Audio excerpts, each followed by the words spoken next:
What's going on, everyone? Welcome back to another episode of 10-Minute Touch Warmup on the On the Floor with Liv and Core podcast. I'm Core, that's Liv, and I have an icon.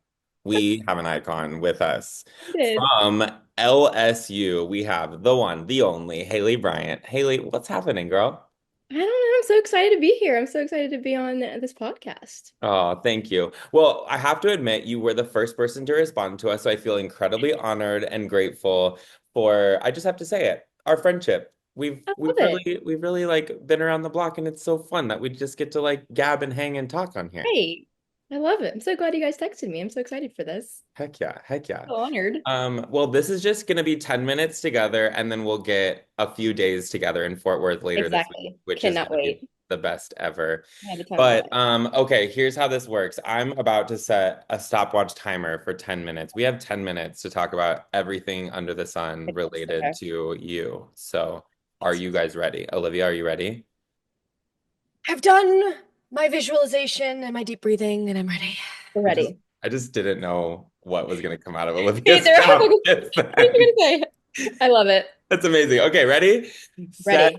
and go. Okay, Haleigh, you are the reigning all-around champion, but quite literally, I don't really care about that. What I care about is that you're an incredible human being who is incredibly inspiring. And this season, I'm sure, has been a battle-tested season for you. You're in your final season of gymnastics. I'm sure it didn't start the way you wanted it to, Right. but I'm so proud of where you are now. Just very briefly, give us a little preview of how you and your team are feeling heading into nationals this week. I think me personally, I'm feeling really good. Obviously, like you said in the beginning, the season didn't really start how I wanted it, but I do really think that it kind of benefited me in the long run. Kind of got a little bit of a slower start. So I feel like it's really like I'm really peaking at the right time, not going to be like worn out at the end. So I think that really benefited me, kind of like a bittersweet thing. Obviously, you don't ever want to be hurt, but kind of worked out for me. I'm kind of excited where I am right now, feel good. And I think the team, I think we're just really excited. I think we have done everything we can do inside the gym, and we just know that if we walk into that arena Thursday and Saturday with the right mindset, the results are going to be and play out just as they should. Because at the end of the day, it's the top 8 teams in the country on the floors, and everybody has amazing gymnastics. So it's going to be whoever's mindset is right walking into that arena the first day. True that. Okay, I have been dying to ask this question. You Ready. have been at LSU for 5 years. Yeah.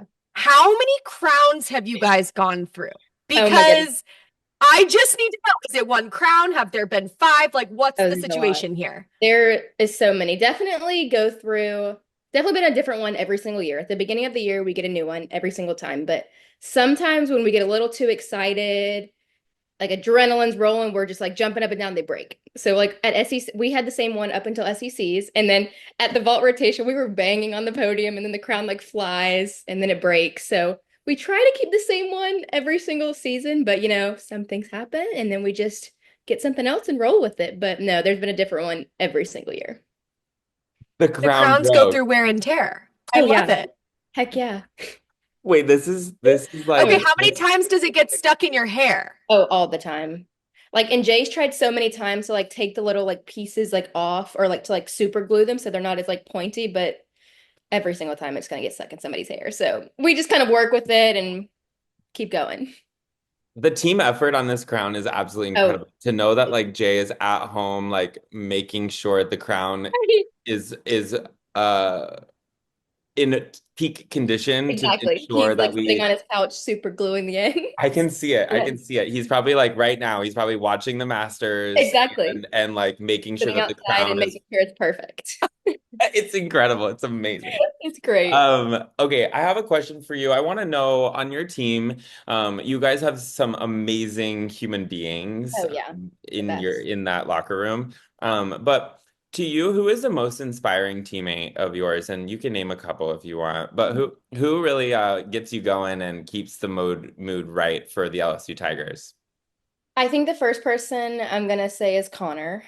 She just is always this like light and bubbly personality in the gym, and obviously I think it looks totally different on the competition floor. I feel like on the competition floor she's like always in the zone, locked in, but like whenever we're just having a normal practice and just having fun. Music's playing. Like she is one of the funniest people to be around and just brings so much wisdom to our team and obviously has been through so much adversity. And I feel like every single time she just gets back up and just keeps on going. So she's somebody that really just inspires not just me, but just so many people literally around the world. And then I would say Aaliyah as well. She's definitely just a great leader on this team and always knows what everybody needs individually to be like the best version of themselves when they go out onto the competition floor. So it's just really cool to have seen her grown because she hasn't always been like that. So like I think after the Olympics and getting all these experiences, she really knew what people needed to be successful, if that makes sense. So it's just been really cool to watch her grow throughout her 4 years here.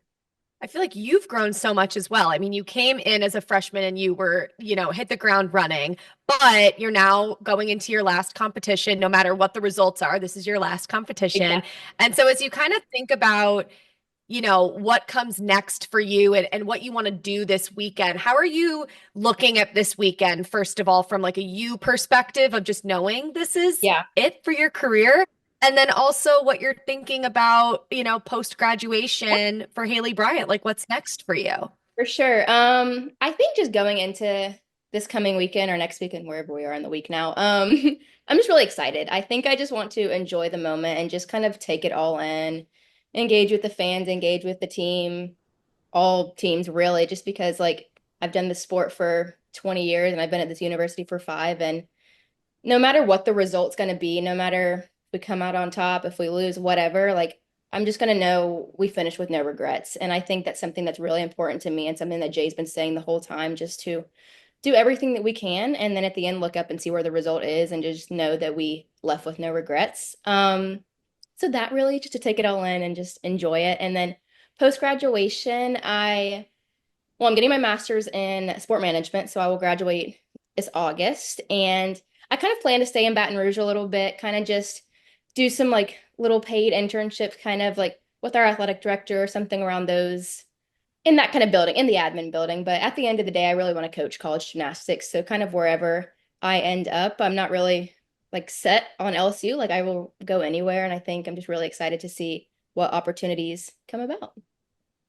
Very cool. Very cool. I'm glad that we're not entirely done in our sport with you. Yeah, And I think that, one of the things that is cool about where the landscape of our sport is right now is that there are a lot of opportunities for student exactly. athletes like yourself to impact this space, right? Like Olivia was a student athlete, I was a team manager, and somehow we've found a voice in a lane to be able to impact the sport from a growth perspective, from a noise perspective, just creating buzz to help elevate everything around Right. NCAA gymnastics, right? And there's a place for everyone. And so I think that you having such an illustrious career up to this point, by you just being yourself, I have no doubt in my mind that what's next for you is going to be awesome. So, Oh, that's so sweet. Thank you. of course, I'm excited. I Oh, just got a perfect bar in my throat. oh my goodness. Olivia. Oh.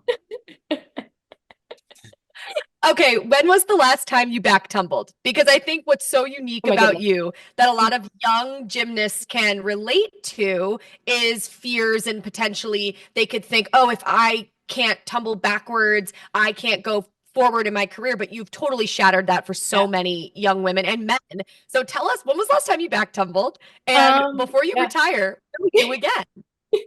Um, I have not back tumbled since like the compulsory days when you had to do a round of backcountry back tuck in level 6. Like you wouldn't be able to move up levels unless you did a round of backcountry back tuck. So that was the last time that I have back tumbled. And I feel like it's like so cool because so many people like reach out to me, come to me at meets and just like or just kind of like saying like thank you, like just because they might have the same fear or a different fear. And I just like to tell people that everybody's journey is going to be different. Obviously, you hear all of these things from coaches, other people, like you have to do this skill, you need to do this to be successful, to get a college scholarship, to make a world's team or something like that. But I just think it's really important for young athletes to know that everybody's journey is going to be different and just to work with what skills work best for you. And I'm just thankful that I've had the best coaches, club coaches, and collegiate coaches that have really worked with me to get the skills that like really fit for me and that I'm confident in. Yeah. Okay, I have to admit, I'm gonna pause the time for a second Yeah. because I want to unpack this. I think this Yeah. is a moment that one of the reasons we do messaging like this and a Mhm. podcast like this is to just tell more of your story. Yeah. But this is a moment that I want to capture for young athletes Yeah. everywhere. Because at the end of the day, some may think that like that was just a choice that you made to do front tumbling because it was what worked up best on your Yeah. body. But can you answer this question for me? Like, was there a moment of fear that set in that caused you to stop back tumbling? Yeah. I think definitely yes. There was a fear, and I think it was just kind of like a weird thing because like I never had an injury, I never fell, I never did some scary turn to like scare me to do back tumbling. Like there was just one random day I walked into the gym and like would just not get myself to go backwards, not even like to take the first step and just run and try to do a round off or run and try to do a Yurchenko over the vault table. So I definitely think it just started as a fear, and it was definitely like hills and valleys. There'd be some days I'm like, okay, I'm done with gymnastics. I give up, like I'm throwing in the towel. And then I think just having a great support system around you, your family, your teammates, your coaches that will just work with you and are willing to help you out of that kind of dip a little bit. So I'm just really grateful to have had such an amazing support system that worked with me and wanted me to succeed and just really kept me in the sport of gymnastics at the end of the day. Yeah, I mean, I think there's an element there you're speaking to, which is like communicating with your coaches and your Yeah. support system of how you were feeling in order to come up with the creativity Right. to get what you're achieving. And I think at this day and age, like the three of us have coached camp after camp, and Right. we see this, right? We know what this is like. And a message I always try to bring is that you've got to communicate how you're feeling to your coaches, even if it feels like just you're having like a little weak moment Mhm. mentally or physically, that you just need to take a baby step back. It Right. doesn't mean that that moment has to last forever. And even if it does last forever, it's a moment for you to be able to advocate for yourself and be able to get what you need out of it. So, I mean, I wanted to harp on this because I Mhm. think there's many stories that I've heard from incredible athletes that have medals and trophies and accolades beyond that, like Livia has these stories as well, that there was a moment in everyone's career where there was a fear or there was a mental block or there was something that prevented you from getting from point A to point B the way that everyone was telling you that you needed to get Exactly. there. Um, but because of communication, because of a good support system, because of just being goal driven and doing everything you possibly could to be at your best, the two of you have come through that in significant ways. And you're ending your career with the creativity being something that you're recognized for and makes you incredibly unique. So, I mean, I commend you for, lasting as long as you Mhm. have from compulsory Yeah. days to Exactly. your final routines as an LSU Tiger, um, that it has gotten you to this point. I think it's an inspirational story for so many young girls to be able to look up to you in. Of Thank you. course, of Sweet. course. Okay, so we have a minute and a half left. I Yeah. have one. We're starting the time again. Okay. You mentioned your support system, and I have to just shout out because I'm sure they're going to watch this. Okay. Your parents are Okay. incredible human beings. Best. I love looking up in the stands and seeing them just No, shout you down and commend you for everything. Will they be yes. in Fort Worth next week? Absolutely. They will be. Yeah, they are just the best. That's really the only thing I can say about them. Like they have been with me every step of the way from compulsory to coming to every single one of my collegiate gymnastics meets, whether it was home, away, in Utah, like they have come to every single competition. And it's just something that's so cool and that's just really special to me. Like I don't really think they know how much that means to me. No matter if I was competing or if I wasn't competing, they were in the stands to support the whole entire LSU gymnastics team. So they have just been so special to myself and would not have been here without them. Oh, they're the best. Okay, Olivia, take us home. Yes. I will. I just want to acknowledge that though, that when you go to college and you're no longer the only one competing, there's a whole team. It is really special to have your parents feel connected to the whole team and be there to support even when you're not competing. So I love to hear that. That Yeah. makes my heart so happy. So the last question we're going to ask you, and we're going to ask every athlete we're talking to, is that gymnastics is just one big family. Ultimately, even if you don't know someone very well, you could go up to them and talk to them, give them a hug, and there's a Sure. connection that will always be there. And I can tell you 5 years out, it remains. When you meet people, you will always have that connection to them. So going into this competition, can you share with us an athlete or athletes from a different team that you look up to or who inspires you? Ooh. I feel like there's so many. I feel like I'm going to start with Audrey Davis. She is just such an amazing person. Obviously, she's an amazing gymnast. Her gymnastics speaks for itself, but just the type of person she is, she always comes up to our whole entire team to congratulate us, to wish us good luck. And honestly, the whole Oklahoma gymnastics team, really, in general, they're just so sweet and just so supportive and are always nice to us. Like when they came to Baton Rouge, they were just the first, they were running over to say hello to us before we even started competing. So it's just like the little things like that and just how supportive they are. And obviously, all of their gymnastics speaks for itself, but just the people that they are amazing. I agree. Well, on that note, I have to say, earlier we did speak with Danae Fletcher, and she said that you were someone that inspires her. So the feelings are mutual, and I think it's so cool to be able to see this family of college gymnastics growing and just really genuinely caring about one another, despite, on the competition floor wanting to beat one another. But that's the best part of sport. So. Exactly. Okay, well, we're gonna have to take a neutral deduction because we went over a minute and a half on the 10-minute touch warm up today, but it was so worth it. Oh man. That was Her bra strap was showing, Bart. right. 1/10 off because her bra was sticking out. I love that movie. It is my favorite movie of all time. So much. It's great. Oh my gosh, that's amazing. Okay, Haleigh. Well, this was fun. Thank you for hopping on. We wish you the best of luck next week, Thank and you. we are Thank so you so much. grateful that we get to be around to watch Can't you wait. slay the gymnastics this weekend alongside Thank you. teammates. So it's gonna be a good Thank one. you so much. You Of guys are the course. best. See you Well, soon. that's another episode of 10-Minute Touch Warm Up with On the Floor with Liv and Core. Such an amazing time hanging out with Haleigh. But with that, we have more episodes for you to come. So stay tuned and see you in Fort Worth. Bye. Yay.